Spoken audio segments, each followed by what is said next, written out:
नमस्कार दोस्तों, मैं हूं अनीता और आप सभी का एक बार फिर से स्वागत करती हूं। दोस्तों, आप सभी को करवा चौथ की ढेर सारी शुभकामनाएं।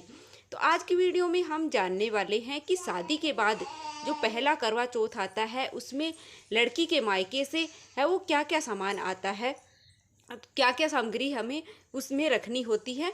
तो वही हम आज की वीडियो में जानने वाले हैं। तो चलिए वीडियो की शुरुआत कर लेते हैं और जान लेते हैं। सबके यहाँ यह रिवाज होगा शायद, और किसी किसी के यहाँ नहीं भी हो सकता है, पर शादी के बाद है वो हर लड़की के मायके से पहली करवा चौथ पर कुछ सामान है वो अवश्य आता है। और सास भी अपनी बहू को सुहाग का जो सामान होता है, सुहाग की सामग्री होती है, वह देती है। तो चलिए जान लेते हैं। तो सबसे पहला है कि साड़ी, जो कपड़े होते हैं उसमें आप साड़ी सूट वगैरह जो भी आपके यहाँ पहना जाता है, ओढ़नी वगैरह, तो उस तरीके से साड़ी हमें लेनी होती है जो बेटी के मायके से आती है। एक साड़ी बेटी के लिए आती है और एक बेटी की सास के लिए भी साड़ी है वो आती है। इसमें ब्लाउज, पेटीकोट वगैरह सब कुछ है वो आते हैं। और उसके बाद में बिंदी है वो हमें लेनी होती है और चूड़ियाँ हैं वो लेनी होती हैं। तो दोनों के लिए सुहाग की जो 16 सामग्री है वह भी आप ले सकते हैं, या फिर कुछ सामग्री हमें ज़रूर से लेनी होती है। तो चूड़ियाँ मैंने ले ली है यहाँ पर। और सिंदूर का, ये सुहाग का व्रत है तो सिंदूर का बहुत ही अधिक महत्व है। तो सुहाग की सामग्री में हमें सिंदूर है वो अवश्य रूप से ही लेना है। और फिर मैंने कांच और कंगा है यह भी ले लिया है। मेहंदी है वो ले ली है। तो हमें मेहंदी भी मतलब जो कोण वाली आती है आजकल वो हम ले सकते हैं, या फिर ऐसी सूखी मेहंदी है मतलब रखनी होती है हमें इनमें।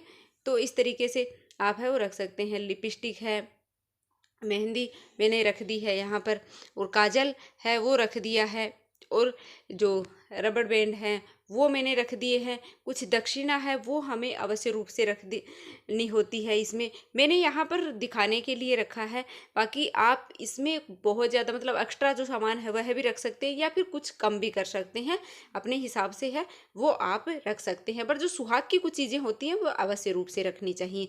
उसके बाद होता है करवा। किसी किसी के यहाँ मिट्टी का करवा आता है, तो किसी के यहाँ जो धातु का बना हुआ करवा होता है जैसे पीतल तांबे का, उस तरह का करवा आता है। और यह चीनी का करवा जो होता है, मीठा करवा जिसको बोलते हैं, यह भी आता है। तो सबके यहाँ इसका अलग अलग रिवाज है। किसी के यहाँ ऐसे आते हैं, किसी के यहाँ मिट्टी के आते हैं। और इनमें से हमारे इधर है वो 13 करवे हैं, वो पहली करवा चौथ पर बेटी के मायके से है वो आते हैं।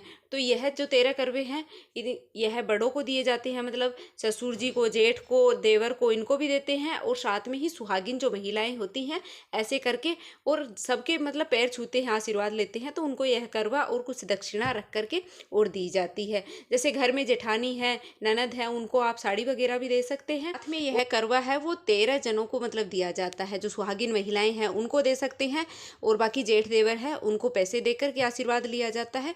तो सबके यहाँ यह रिवाज होगा या फिर अलग रिवाज होगा इस तरीके से। इसमें कुछ मिठाई वगैरह है वह भी दी जाती है, फ्रूट वगैरह दिए जाते हैं, ड्राई फ्रूट आप दे सकते हैं। संपूर्ण सामग्री बाकी आप अपनी क्षेत्र के मान्यता के अनुसार कम और ज्यादा कर सकते हैं। तो उम्मीद है कि आपको यह वीडियो पसंद आई होगी। जय माता दी।